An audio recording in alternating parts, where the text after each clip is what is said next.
Well, good morning, you scum, and welcome back to HMP. I hope you're ready for the March of Time, because this week we're covering Time Bandits from 1981. I'm your host, Adam Portress, and joining me today, he's the author of Smoke Yourself Thin and Get Confident, Stupid. Please welcome the Harvard Hellion, Sweet Shanza Kovacs from the internet. This movie has the best tagline. They didn't make history, they stole it. And outside of the nose and the hairpiece, he's fine. Bruce Leslie. I'm a prickly pear, and there's no time like the time of legends. No, and we have all the time in the world. Actually, we're just about an hour. That's about how we don't do these shows. We've learned that people don't want 6-hour shows generally here. So we are going to take your time into consideration as we cover 1981's Time Bandits from Terry Gilliam. This is one, again, thank you to the people over at patreon.com/HMP. Those people get to, talk about what we do, and you guys wanted us to do all kinds of time travel stuff this month, so we've got a whole bunch planned for you in the coming month. And if you want to find out what all of those are, head on over to patreon.com/HMP. Pre-show, post-show, Dinger Zone, all that good stuff. And Time Bandits was one I wanted to kind of knock off my bucket list because for whatever reason, I hadn't seen this movie. Now, granted, 1981, I was negative 1 year old, so pretty impossible for me to see the film in theaters for sure. And oddly enough, I never really saw it growing up either, but I think part of that may just also come down to the fact that I was a scaredy cat kid. I got scared of stuff, and I watched this movie, and I just go, yeah, 9-year-old Adam probably, parts of it I would have been okay with, but the other parts I would have been like, no. And this movie goes a little bit hardcore for a little kids movie and stuff, but the 80s were a different time, though, weren't they? That's what they say. Bruce, is this one of those movies that was constantly on HBO? I don't remember it on HBO. I think that it was on enough. I don't think it was constantly, but I remember it being like, even on things like TBS and WGN, because this was considered a children's movie. So I remember watching this with commercial breaks. So, some of those cable channels. Yeah. This movie is literally the reason why Terry Gilliam was making movies until like the early 2000s, because this is probably his most successful movie, right? You would think, because they made it for no money. They made it for $5 million, I think, and George Harrison put up all the money. I feel like this is what he made to convince them to let him make Brazil. Yeah, it is. That's exactly what happened. Because of this movie, he made Brazil afterward. Because let's be honest, if somebody came to you straight out with Brazil and just goes, I want to do this, your response would be, no, we're not doing that. That's what happened. He shopped it at every single studio at the time, and everybody's like, we're not giving you money to make that movie. I was like, this is weird. So after he makes Time Bandits, and it's a proven like financial big success. I mean, it was a huge success at the time. Then George Harrison didn't have to try to mortgage his business so that he could give Terry Gilliam the money to make a movie again. And he made Brazil, which I don't think this is a controversial opinion, but I think that Brazil is still my favorite Terry Gilliam movie. It's just so one of its kind. Like, you can't out Brazil, and everybody every couple years they try to, and like something comes out like Loki, where the Time Variance Authority is clearly influenced by Brazil, and it's like, oh, that's how, like, it became its own speak. Like, oh, you're trying to make Brazil here. Mm-hmm. You know what I mean? Yeah. And so that's why I love Brazil. And don't get me wrong, I think Time Bandits is a great movie. But to me, Gilliam's best is always going to be Brazil. I would have liked to have seen his Watchmen. Yeah, me too. But I have a sneaking suspicion what a lot of those special effects would look like. Yes, a lot of really bad mats. a lot of the special effects in this movie are kind of like it's kind of like watching like an old episode of Nova. It's charming though. I think that they're charming because without that this a doubt. is its time. Without a doubt. Dr. Manhattan's just sitting on a black cyclorama just talking about Mars. The effects were stepped up on Baron Munchausen. Were they? Maybe, I don't know. I don't think that they were. In a long time. Look, I love all three of his imagination movies. Like, I love them. including Baron Munchausen. Like I think all three of those movies are so unique and of one, that I think these movies aren't for everyone. Clearly they're not, but I think that if you are interested to see like, this is what originality looks like. Like if you're interested in that, these are the movies for you. And I think that it starts with Time Bandits and it ends with Baron Munchausen. Yeah. Well, all right, let's get into it. Here's the IMDb plot line for Time Bandits. As we know, IMDb always 100% correct in everything they say and or do. A young boy accidentally joins a band of time-traveling dwarves as they jump from era to era looking for treasure to steal. Not too shabby, IMDb. Not too shabby. Pretty good. Pretty good. For them, that's about as gold as you get right there. This is written by Michael Palin and Terry Gilliam. I don't know what those guys have been in or who they're, whatever. Directed by Terry Gilliam. Also, just like who? I'm sure he's done something of note. Maybe somebody knows something about that. Now, what do you think is Terry Gilliam outside? Like I joke, of course, but my guess is, you guys are huge Python fans, especially growing up in the time with which you did. Yeah, huge. I my senior thesis was on how Monty Python influenced modern comedy. And the strange thing is he was a chemistry major, folks. And it was, hey, Todd, Bruce needs a punch up on that last joke. So I think that like I am uniquely suited. This is something that's very rare. We're in a very rarefied air here, where I am uniquely suited to speak to this movie and to speak to Monty Python, because I know everything there is to know about this movie, the behind the scenes stuff. I know everything about this movie, and I am usually the guy who has to quietly listen. And so if you've got a question about this movie, I can answer it, especially since this is really it's not Gilliam's first movie, and it's not even his first non-Python movie, but it's the first non-Python movie he made where he's trying to show you he is much more than just a former member of Monty Python. And so, even though we got a couple of members, it's not like we're throwing everybody into where it feels like a Monty Python production per se. And right. I'm like a casual Monty Python fan. Probably don't know the ins and outs as well as you guys. Terry Gilliam was like the American Monty Python guy, right? Yes. Or am I way off on that? Okay. No, he was very embarrassed if I was wrong. He was, but the problem is that he was in England for so long that he just basically became British. And so okay. They would constantly ask him questions about being an American for Monty Python's Flying Circus, and he wouldn't be able to answer the questions because he wouldn't know. I don't live there. Okay. What do you want from me? Live in another state. I can't help it. All right. Well, let me sell everybody on this first of our time travel movies of March, because this sucker's got everything. We open on graphics that reportedly influenced Nintendo developers to work on the N64. Once Shiggy said that, he said, "Boys, get my markers." I really don't know how video games are made. We got adults that don't care. They don't care so much that they're jealous of others that could cook a meal in 6 seconds while they have to wait a whole 8 seconds. Oh, the humanity. We got their dorky little son that'll make British cousin Oliver look like the Australian Arthur Fonzarelli. We got a little people coming out of a wardrobe, so Bruce is on board. Anytime we can find somebody that's lower than him, Bruce is a happy camper. We fall out of the sky from a time and space warp that are coming from pushing a bedroom wall all the way back. Like I said, I haven't seen this movie before, but with all the same old plot beats like that, you've heard it a million times, of course. We got a jaunty rendition of Me and My Shadow. Bilbo Baggins is Napoleon, complete with hand in vest pocket and silly French accent. See, it isn't so hard, Joaquin Phoenix. Just do the voice. We got hard drinking, hard talking, hand stealing, portal taking, Middle Ages now with 100% more Shelley Duvall. Back to the Future. Now that was a time travel movie, but it was missing something. What was it? Oh, yeah, arm wrestling.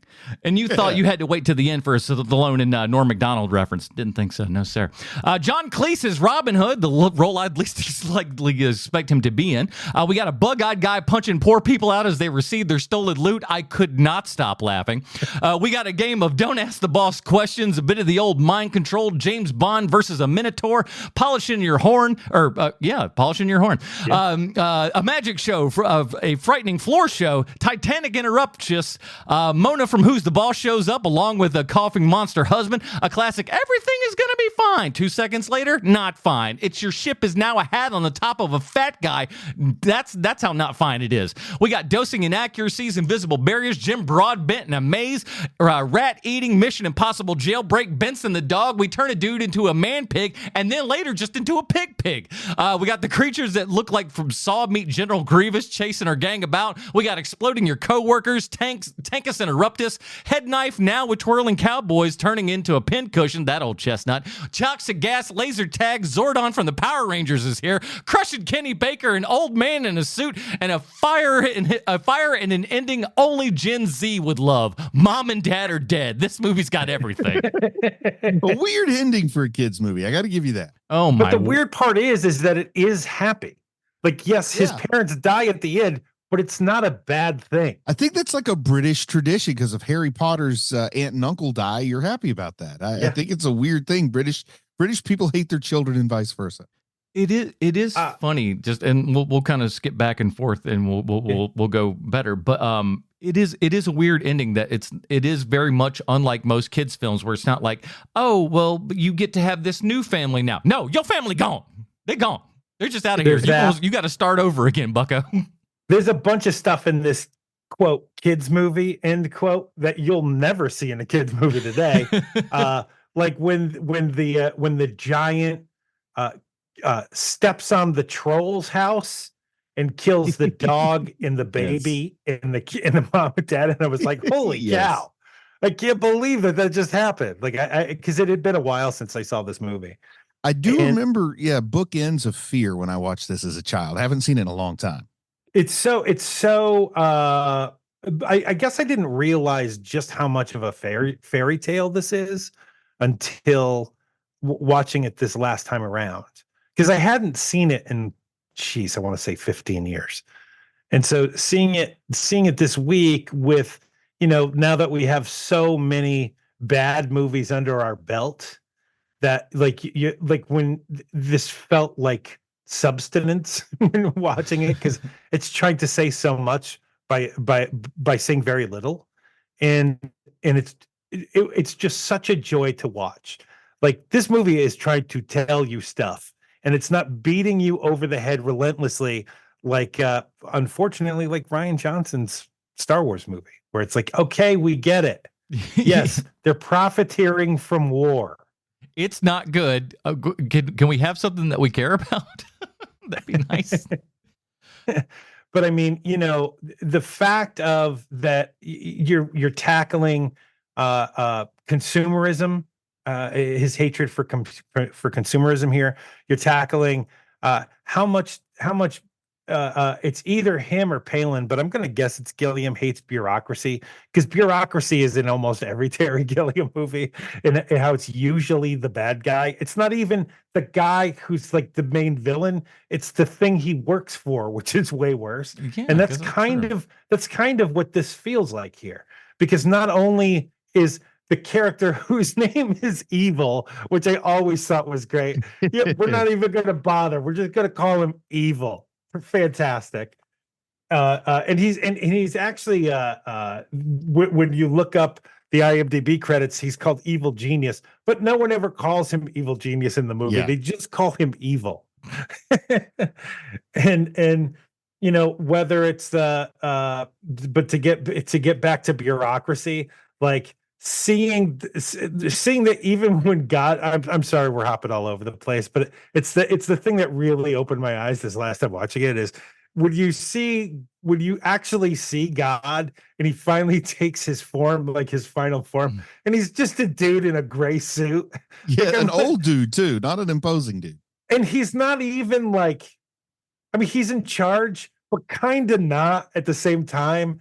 And he's like, he's explaining stuff to them.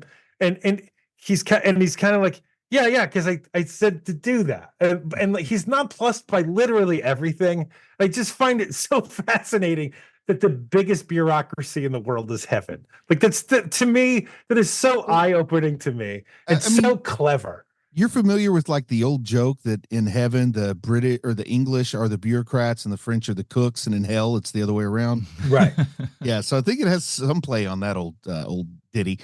Now, do you guys think there was someone somewhere that was championing, or at least giving a note? How about we lose the little people?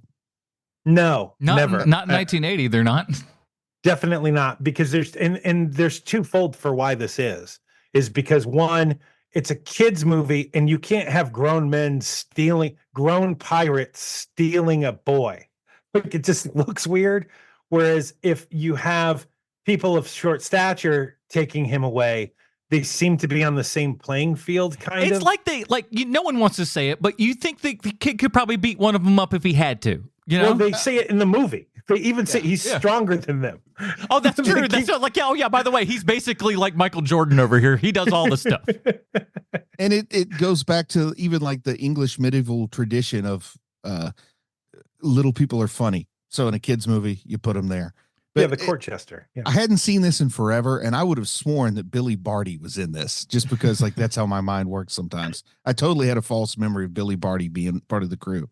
Well, let me tell you something. As somebody who came into this thing fresh and not knowing like literally anything, I didn't even know there were little people in this. I don't even think I knew that. Wow, really? Yeah, I literally think I knew the Criterion cover.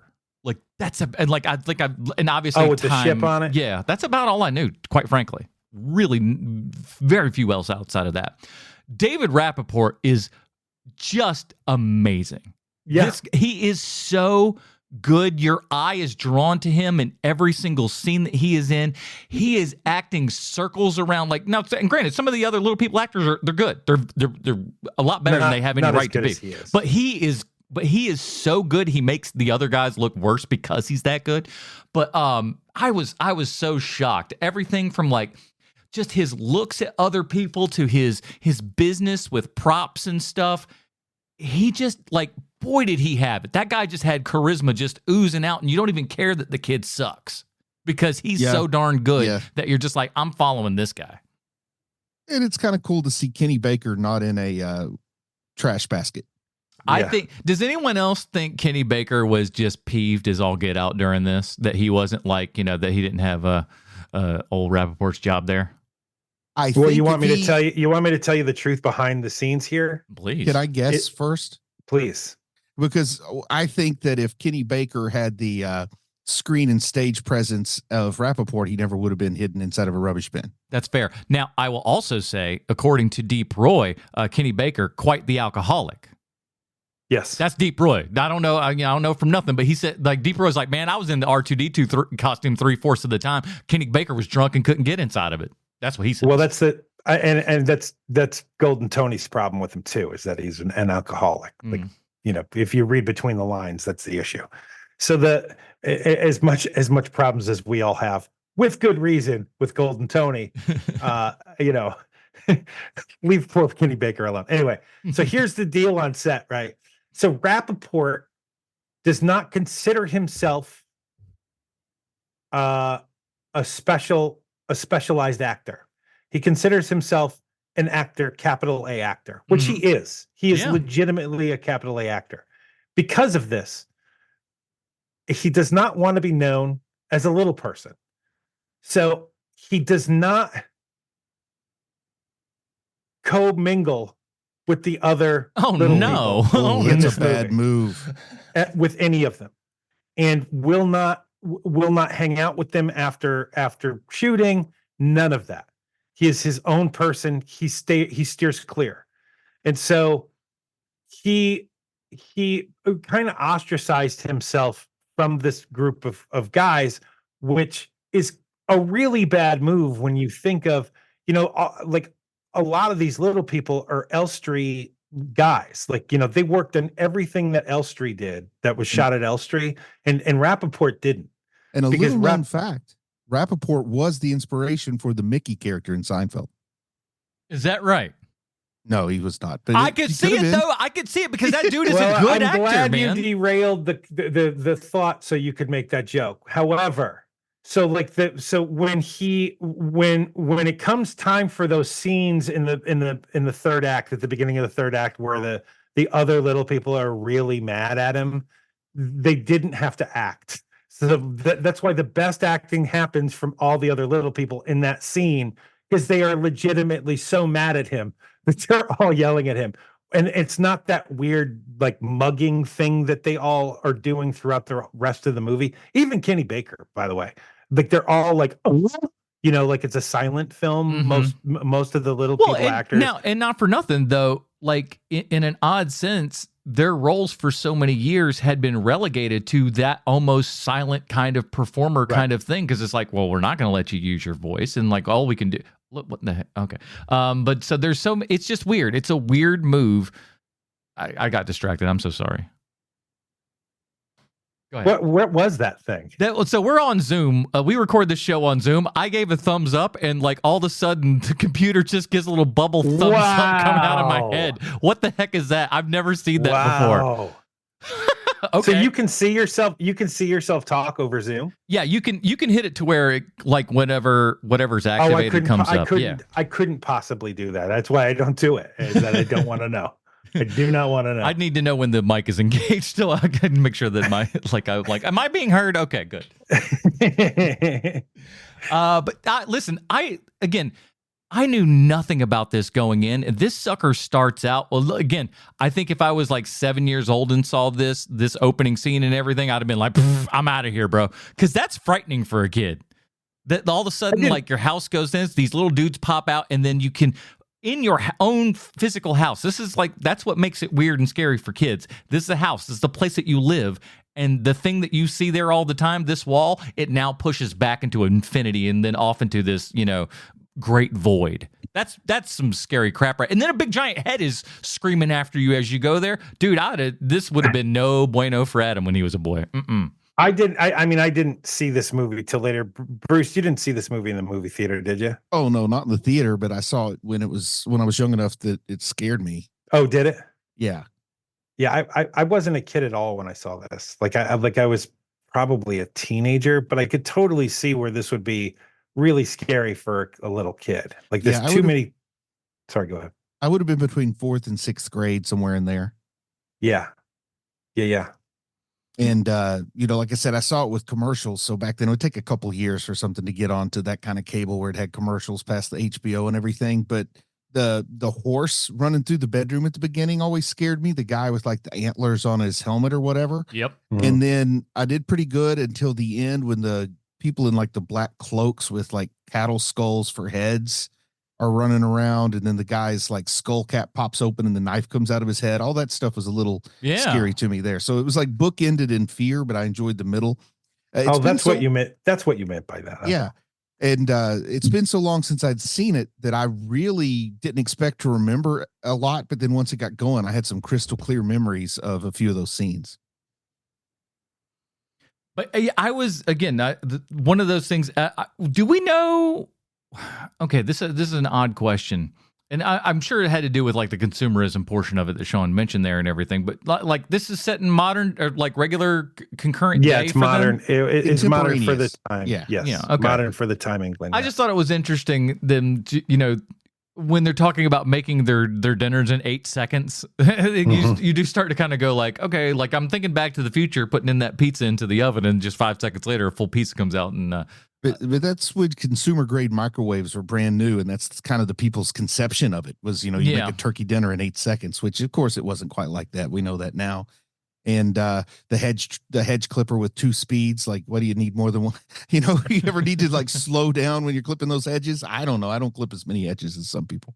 I like to just gingerly bat them about until they decide to fall off of the bush, just kind of, hey, man, just take it off. You guys think Tim Burton has seen this movie?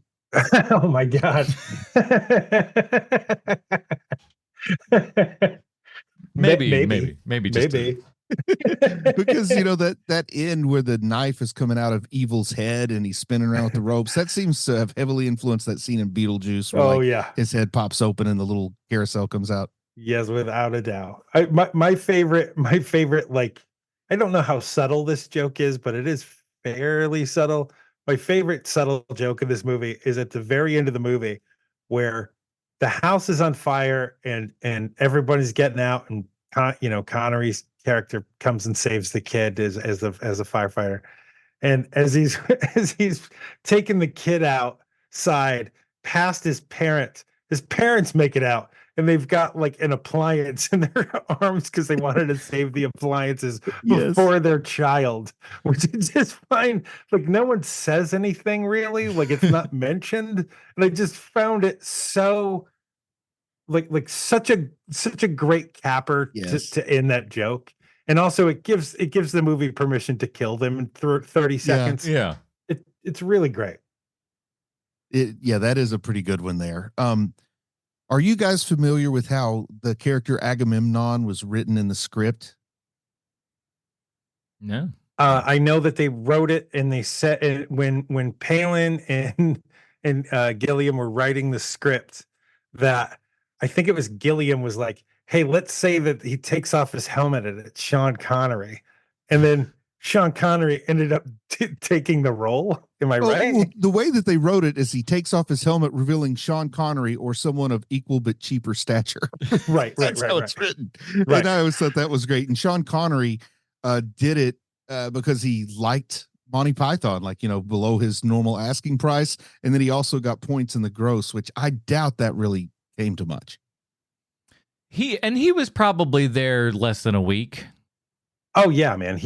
I would be 2-3 days if he 3 days tops. He filmed it in between scenes of Zardoz, or whatever that one was called. Zardoz. He was wearing them shorty shorts, boy. Yeah, a lot of hair on that face there.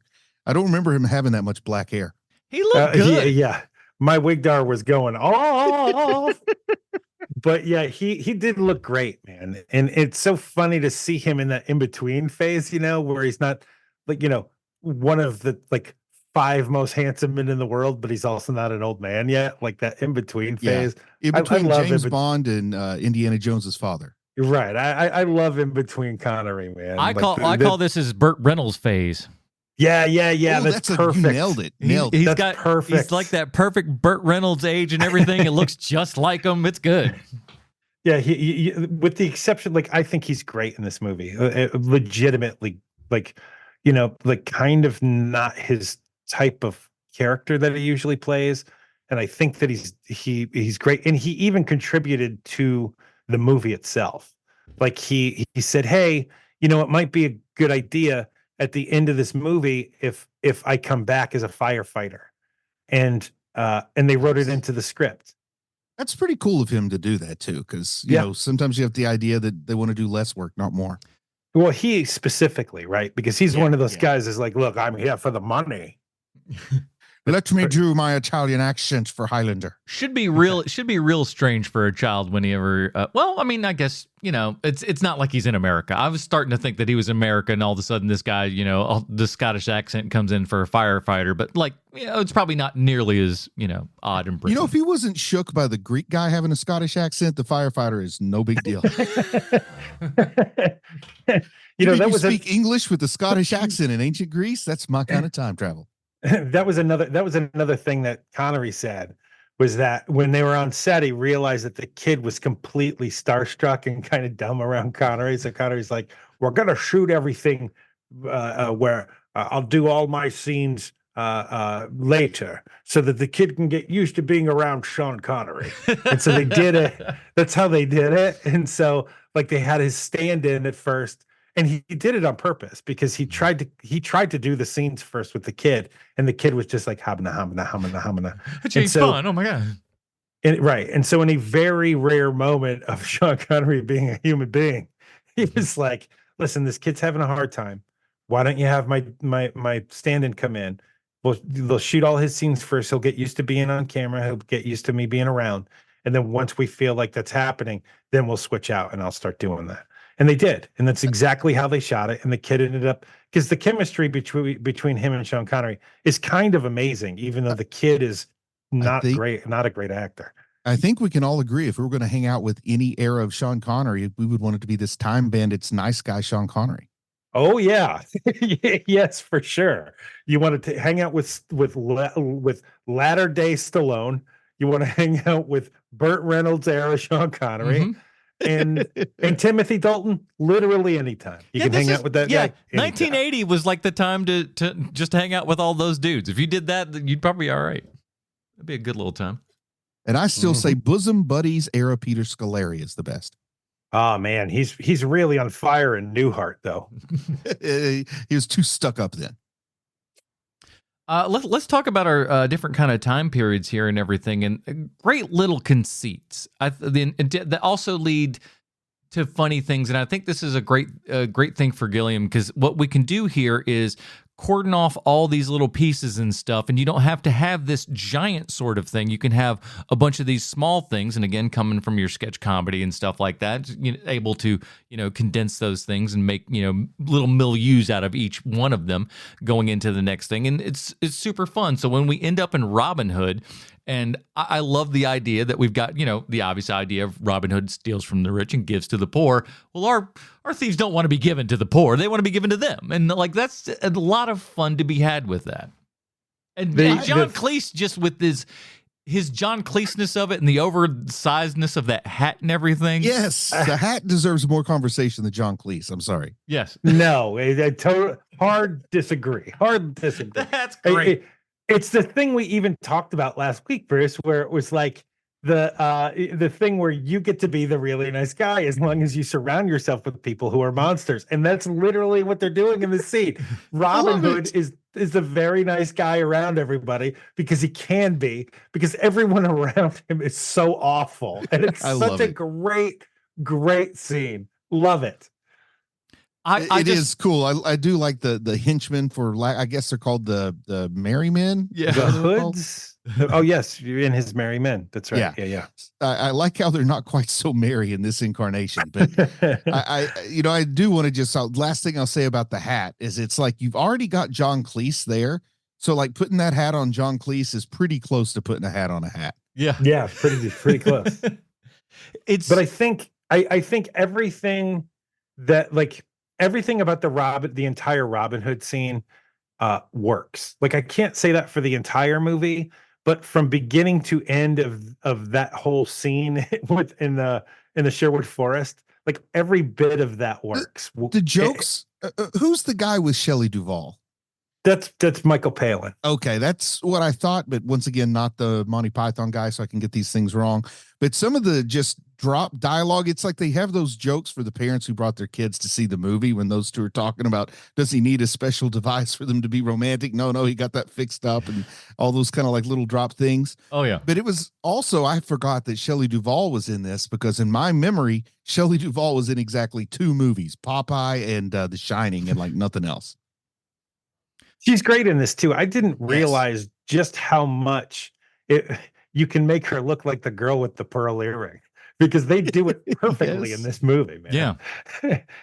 Pretty amazing. I think having it be Shelley Duvall acting against Michael Palin is probably a great idea, because when Palin has a tendency to be able to overtake every scene he's in, unless he's up against somebody who's just a master. Like, people love A Fish Called Wanda. They love that. Like, the people who see that movie love that movie.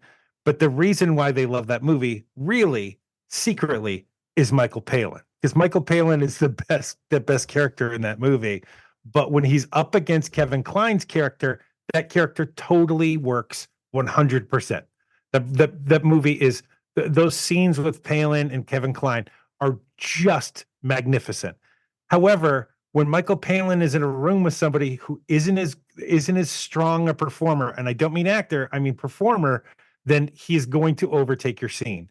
So being in these scenes with Shelley Duvall, who's such a great actor, it kind of like he can kind of get away with everything because she can keep up with him. So when you see them later when they're on the Titanic and there's all that wordplay about like he's clearly trying to talk about her when he's describing what it's like to be on a boat and being in the ocean, and she keeps saying things that are sexual when describing a woman, but not the ocean, and it keeps happening over and over again. If there is a lesser actress in that scene is eye-rolling and awful. but because it's Shelley Duvall, the scene is amazing. It's so good. I'm glad that she was in this and that I watched this as an adult because, the memories of her in, Robert Altman's Popeye, not a top tier film. I think most people would say her performance as Olive Oil didn't show off her best skills.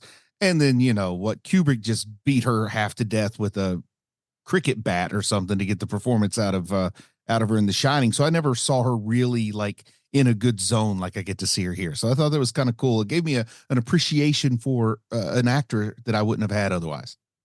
She got hurt on set doing stuff on this show though. Oh wow. She like physically got hurt. It's probably that giant. I like the I like the idea that we have a couple throughout time and space and everything who we keep running into. It's a great gag then that, when we do run into them on the Titanic, it's just as we ran into them in the Middle Ages, dropping straight on top of them, just ruining their time.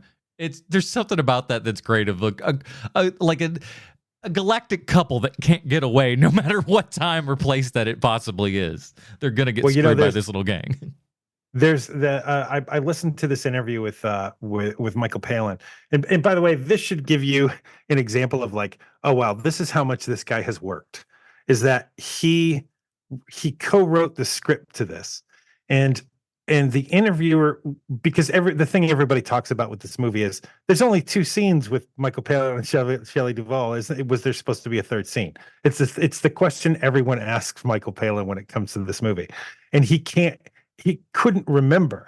He's like, the interviewer is like, there's a third scene, right? And he's like, it happened so long ago. It would make sense that we did write a third scene that we were in. I just don't remember writing it. Maybe there's a budgetary issue. I don't really remember. But there had to have been a third scene, which I just find fascinating. He's done so much work. He can't remember writing Time Bandits.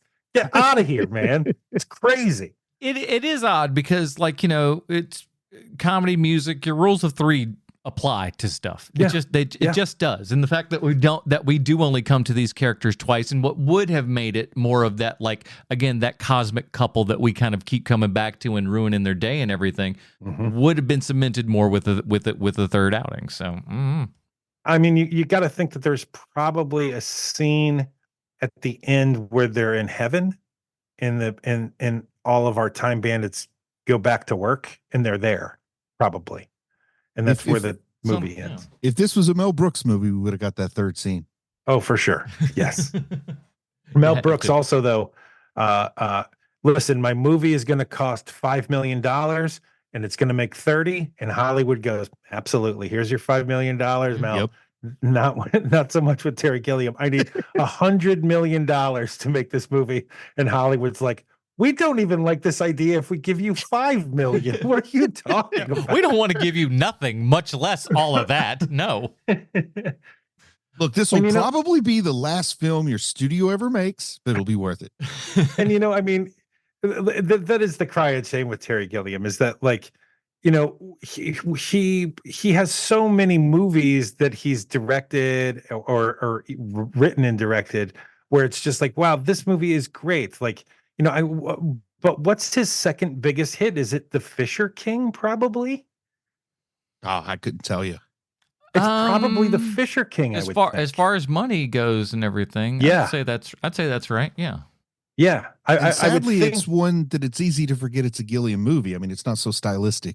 Oh yeah, and that's kind of the thing with him, right? Was that he was like he was kind of like trying to play ball, but then his Terry Gilliamness wouldn't let him.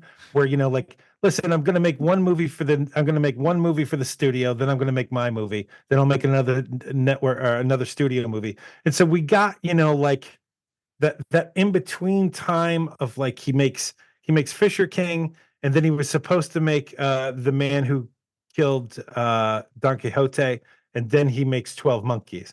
But because they ran over on The Man Who Killed Don Quixote, they have that awesome documentary about the making of that movie that never existed, and then he goes on to make 12 Monkeys next. It's that weird thing with him where dude, just just shoot in studio, man. Like, what are you doing? Why are you on location? Your stuff is so intricate. Just shoot on stages. I am a huge Terry Gilliam fan. I want to see your next movie. Just be smart about the movie you're making. Nah. Oh man. Man, it's so angering to me because it's like think of all of the Terry Gilliam movies we lost like in the early 90s that he could have made if he wasn't lost in the desert just throwing the studio's money into a big burning fire. Hey, if they'll give it to you, you know. but that's my point. Like, Yeah. we probably lost 3 awesome Terry Gilliam movies when he was at the peak of his storytelling. I mean, like a Terry Gilliam movie now is not the same, does not pack the same punch as something from like, you know, from the early 80s to about like the late 90s, right? Anything after that, but because I know he's made 2 or 3 movies since then, and I'm like, I can't even name them. that's how little I think of those movies. So we lost like probably 3 awesome projects because he couldn't keep it together. Like nope, we're doing things my way. Why? It's not working. I name checked him earlier in the episode, but I guess the same kind of thing could be lightly said about Joaquin Phoenix during his I'm Not Here Anymore phase. Oh, yeah. Because it was just like, there were like 3 or 4 years where you gave us 0 movies because you were, you know, messing about doing this silly, you know, fake documentary and everything, which was fun. I mean, I liked it. I thought it was great watching that because it was like, I felt like when I was watching it, I knew what they were doing. So like that's why it was entertaining to me because I go like, oh, he's playing one crazy character piece here in the real world out and all this kind of jazz and stuff. But yeah, we probably missed out on at least 4 or 5 good Joaquin Phoenix performances while he was just out, you know, messing about with Casey Affleck. Yeah, I was gonna say with his buddy. You know, from an outsider's perspective on all that, because I didn't pay enough attention to what was happening in pop culture at that point. Like, it's around that time I start like kind of like, oh, pop culture isn't nearly as important to me as it once was. Yeah. And so just like randomly every so often, like he would come up into my purview and I'd be like, oh, I guess Joaquin Phoenix is crazy now. Oh, that's too bad. He was pretty good. Yeah. That was it. And so later on, you're like, oh, it was all a bit. And I'm like, oh yeah, you got me. Yeah. Man. Good job. His bit on Letterman, his interview on Letterman with the gum and everything, just like, oh gosh, it's so brilliantly just bad that you want to, because I remember watching Letterman when he was doing that, and it was just like you were crawling out of your skin, and the whole time I'm just going, this got to be a bit, right? Is Letterman in on it? I don't think Letterman's in on it. That's tough to tell because like normally you can kind of tell Letterman's got a little bit of tells and stuff to him. It feels like he doesn't know. I mean, it's right up there with Crispin Glover's wig wearing Letterman interview. Because he definitely wasn't in on that. He with the Crispin Glover stuff like that. He was definitely not in on that. I don't. The Harvey P. Carr meltdown, definitely not in on that one. Not in on that one either. Yeah, I think he was fresh. I don't think it was cooked on his end because he is giving some really weird answers and just being kind of like, and he's all over the place. But I mean, he gave so much. Like he gained a crap ton of weight. He looked terrible. Like there's something about it though. As much as I complain that we've lost those performances, there's something about it's just like, I don't know, you did something really weird and interesting. So I kind of got to give you a little credit. Well, you're not wrong. Yeah, it is what it is. But again, this was another like. So let's jump to a couple other spots here. Things that I've wildly found interesting is like when the boat. I didn't see this one coming from a gajillion miles away. Your boat is being worn as a hat. Yeah. I was like, holy moly, what's going on in this film now? I'm like, but at the same time, Terry Gilliam, so I kind of know. That felt like one of those animated sequences from Flying Circus come to life, done in live action. Yeah. You know, there's a couple of moments in this movie, even though what I said at the top of the show was it feels like Terry Gilliam is trying to show everybody I'm more than just Monty Python. But there's a lot of Monty Python-ness to this movie still. And I don't mean just John Cleese and Michael Palin. I mean, you know, like the story structure of this, there's a lot of bits in it. There's a lot of like just like vignettes meeting people and then never seeing these people again. Like it feels a lot like it's almost structured like a sketch comedy show more than a movie. Although there's a lot of moviness there, so it does still feel like a movie, but it feels almost like we're trying to let go, but this is where we're comfortable, so we're still going to do this thing. And the other part to this is the ideas of this, right? So like when you first see God's head coming down the hallway, that's all Gilliam animation. Like I don't know whether he did it or not, but boy, that sure feels like Terry Gilliam to me. Mm-hmm. And then the other part to this is the way that they set up visual jokes in this feels so very much like a Monty Python movie, more so than the old Flying Circus, because by the movies they start understanding how important the filmmaking is to their jokes. Because Cleese would constantly rail against Gilliam and Jones about why are we setting up the shot for this long? How many jokes are in that? Yeah. And so they would have to show him. Like they literally would have to show him and be like, look, John, this is the reason why we're setting this up. And he'd be like, oh, okay. And so like it kind of made them stronger storytellers working their way through those first two Python movies. And now we're here. You know, they did Gilliam does Jabberwocky first, and then he does this movie. And it feels to me like it's all set up so he can make the movie that he wants to make Brazil. Like he's had Brazil in his head for probably 10, 15 years at this point. And that's the movie he really wants to make. But to make the proof of concept, which is Time Bandits, now I can make Brazil next. Yeah, and I feel like he's got to, like, this also could easily function as, lack of a better word, an effects reel for him to just show like, hey, I can look at, because he clearly likes special effects, because there's so many really neat, interesting, like you mentioned with the giant crushing the house and everything. That's like 3-4 plates deep. It's good looking stuff that they shot super well, showing him, like filming him in slow motion and playing that kind of back as everything else is going, gives it a weird, eerie kind of feel and stuff. So like, there's so many like tiny special effects stuff in here as things go about as well, which I think basically was just like, listen, I handled it for this. I can handle all these crazy things that I'm wanting to do in Brazil. And coming back to like some of what we talked about before with the ambitions that he had, there's actually a Wikipedia page called Terry Gilliam's Unrealized Projects, and it is not a short page. Wow. I got to check that out. Yeah. That's Wikipedia? Yeah, it's just Wikipedia, Terry Gilliam's Unrealized Projects. Oh, I'm totally writing that down. Man, that's got to be a pip if you find out that exists of your stuff, doesn't it? He wanted to make a Connecticut Yankee in King Arthur's Court, referring back to something we were mentioning in the interstitials. Well, to get to it, you know the story of the Time Bandits TV show, right?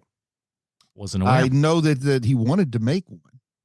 He was for years trying to get it off the ground, and in 2019 a filmmaker named Taika Waititi got together with Apple, and they are working on a Time Bandits television show as I speak to you two gentlemen. Terry Gilliam wanted to direct Lemony Snicket's A Series of Unfortunate Events. Wow. That would have been great. That would have been a much better movie, but he would never would have worked with Jim Carrey. I'm about to say him and Jim Carrey would be loggerheads like nobody's business, I would imagine. And Jim Carrey it's basically his last really truly great performances of those movies. Following that, he was considered for The Truman Show. Wow, really? Yeah. So he's got some interesting things he never made. Who Framed Roger Rabbit? No way. He could never have done that. He turned it down because I guess he realized he couldn't make it. Well, yeah, because Robert Zemeckis says, listen, guys, I know what I'm doing. Yeah, and he was right. And he was darn right. So there's our Tim Burton connection, right? He turned out what? The Addams Family. Did Tim Burton do the Addams Family? Not with Raul Julia. He did. He did the show that came out recently, right? Yes, he didn't. The Raul Julia Addams Family is the DP for the Coen brothers. Barry Levinson. Not Levinson, Barry Sonnenfeld. Sonnenfeld, damn it. Sonnenfeld. Yeah, I read like his Coen book brothers. and I screwed it up. Sorry, Barry. I got your book, baby. Man, that dude had the greatest run of like a string of movies that to then never make another good movie after the string of movies I've ever seen in my life. Have you ever seen anything like that guy? The guy makes Get Shorty. He makes the 2 Addams Family movies. He makes Men in Black, the first one. He did. There's got to be. I think there's one more that's a really great movie. Death that to he made. Smoochie is the other one, I think. I hate that movie. I hate it too. I hate it too. I don't like it, but I'm fairly certain. Good book. Read his book. Wild Wild West. Him and John Peters worked together on that one. Oh, that's Oh, true. boy. That's true. That was his last big hurrah there. Hey, it became that movie. He's got that going for him. But that just goes to my point, which is that like I've never seen a director who was just so correct with so many movies to then not be correct ever again with another movie. Well, It almost feels like that thing that happened to the director we were talking about last week, Bruce, the one where his partner took off, the guy that he was making movies with. Matthew Vaughn. Where Matthew Vaughn's partner takes off, movie making partner takes off, and then Matthew Vaughn's movies fall off a cliff. It kind of feels like that. I don't think Barry Sonnenfeld did make the Kevin Spacey classic 9 Lives. He directed that. Oof. That was his anticipated follow-up to Men in Black 3. Well, before we get to our final review here of Time Bandits, I almost forgot what we were talking about for a half second. Time Bandits, we have to ask ourselves how this Terry Gilliam time traveling dreaming movie relates back 1-to-1 with Sylvester Stallone. Why, thank you, Adam. I have a prepared statement. Oh. Hello, Mr. Stallone. Del Baker is a stuntman that started his career way back in 1964 and officially took his last performance as a stunt actor in 2004 on something called The Libertine. To give you an idea just how long he was in the business for, his first big break came when he performed stunts in the 1968 Clint Eastwood movie Where Eagles Dare, and one of his last jobs was the Clive Owen, Keira Knightley movie King Arthur. 40 years of doing stunts. Del Baker's bones must be mostly powder. But before you can ask, what's your man got to do with me? I'm getting to it. 1995 was a big year for old Del Baker because he was the stunt coordinator on a show called Bottom. Please save your jokes till the end.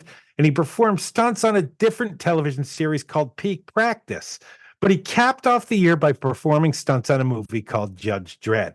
Judge Dredd is one of the movies we've spoken about most on this show because we started out exclusively as a superhero podcast. And when you're in that lane, you tend to look for movies that have been forgotten. Movies like 1995's Judge Dredd, starring you, Sylvester Stallone.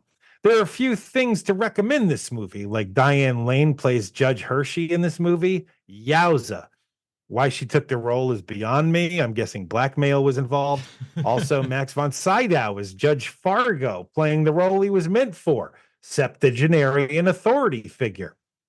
But by far, the best thing about Judge Dredd is Armand Assante playing Rico. Not only is the man chewing the scenery, but he treats the sets like it's an all-you-can-eat buffet, and he's sick of being on a diet. I could go further on this topic, but if you're listening to this, chances are you've heard enough out of me. This week's Stallone connection is 40-year veteran of stunts, Del Baker. I hope to hear from you soon. Your pal, the Hartford Hellion. Speaking of stunts, I saw a trailer for the new Stuntman movie with old Gosling in it. With the Fall Guy? Fall Guy, rather. But oh my word! If they don't have the original theme song worked into that movie, I will cry. There is no way that doesn't make an appearance. There's just no way. It's the one thing people remember, that and Heather Locklear. Heather Thomas. It's probably Lee Major's best song he ever recorded. Probably. Got a little Emily Blunt action in there. How do you not want to see that? It's got something for the guys and the girls. Come on. Bring yourself on down. Bruce, where does Time Bandits fall on the Robin rating system for you? Ton of nostalgia. This is a movie I saw as a kid. Watching it again, I felt like I was back in those old days watching it, like I used to. So it's got that nostalgia value on its side. I consider it a classic. I think it's one of those touchstone movies that Gen X people throw up and talk about. Like when you were a kid, what did you think of Time Bandits? So I have to go Dick Grayson on this, with the fully acknowledging that I'm bringing some of my own biases into it. I can't separate the emotion from the intellectual side of my analysis of this particular movie. Fair enough. Sean? Yeah, for me, it's a Dick Grayson as well.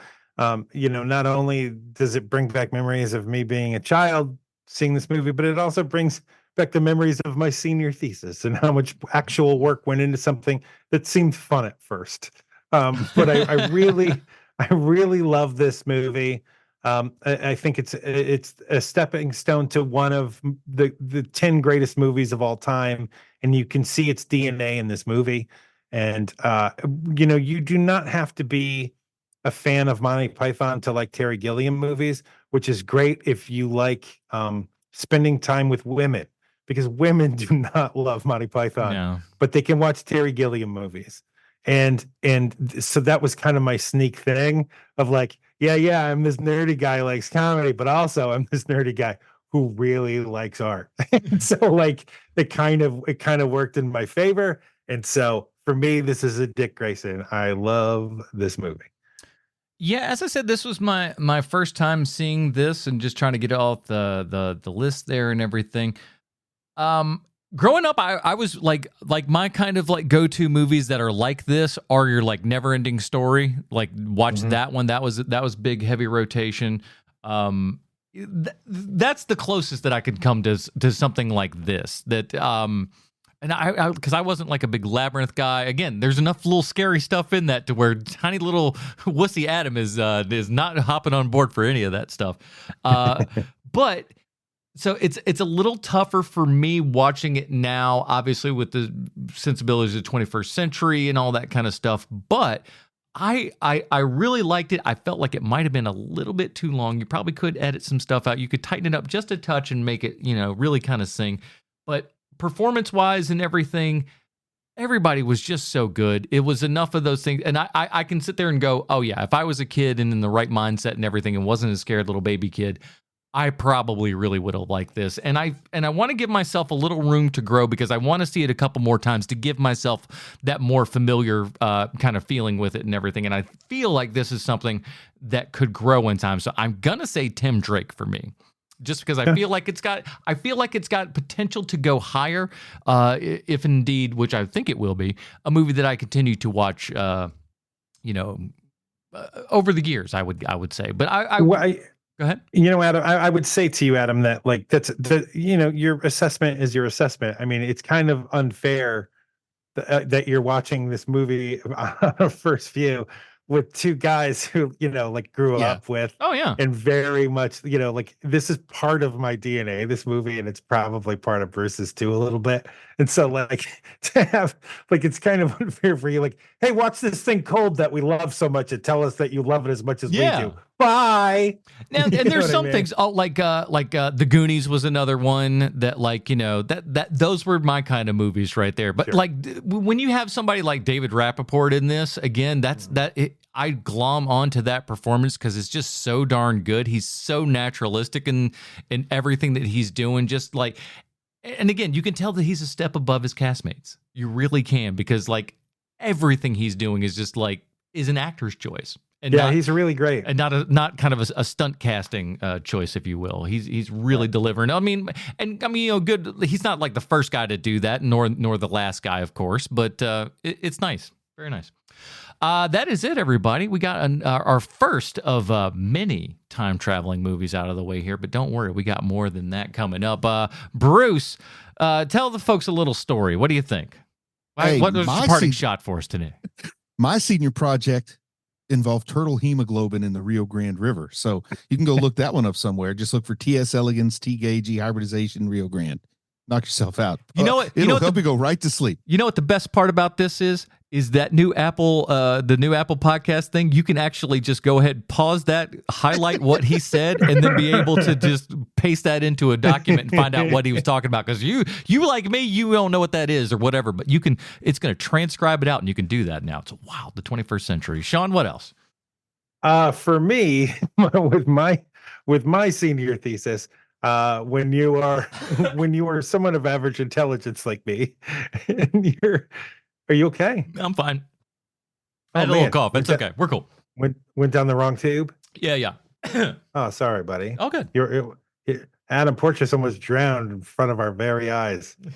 He died from a Diet Coke. It's the saddest thing ever. Man, when you are someone who considers themselves artsy, you have to do things like your project, your senior project in modern European history is to do your project on Monty Python. So that's basically what I did. And the teacher loved it, or the professor loved it. The kids, not so much. The kids were like, oh, wow. Can you hear that? Yeah. What? No. I hear you. No. In the background. Can you hear my background? No, don't hear your neighbor. Okay, very good. Because there is somebody. He's right behind you, Sean. There is somebody screaming. Okay. We have another show. We have another podcast called 30 Questions, where each week we ask 30 questions of some nerdy property, whether it be your Star Wars or your Marvel. So check that out. Wherever you listen to podcasts, just put in 30 questions, and our podcast will be the first one to come up. It will. I'm going to give a shout out to some friends of ours. The guys over at the All American Spook Show just celebrated their about a week ago their 200th episode. So nice, not too shabby. When you get up in that area and stuff, you've been at it for a minute, and so that's awesome. Good stuff there. Go, and they're covering a whole bunch of interesting stuff. So if you're a horror fan, go check out our buddies over at All American Spook Show. That is it, everybody. The March Madness time travel continues on next week as we're covering Sean's film. Sean, what do you got for us? Oh, we're going to be watching Safety Not Guaranteed. From 2012, you got your Colin Trevorrow, you got your Duplass brother, you got your Aubrey Plaza, you got everything that I'm looking for, if I'm going to be honest with you, in time travel. So it's like, you add all those things together, you got a bouillabaisse of greatness, and that's what we're going to be talking about next week. Safety Not Guaranteed from 2012. That'll do it, everybody. Join us for Safety Not Guaranteed next week. For the Hartford Hellion, Sweet Sean's and Kovacs from the internet, Bruce Leslie, I'm Adam Porteous. Stay super, everybody. Bye, Marty and Evie.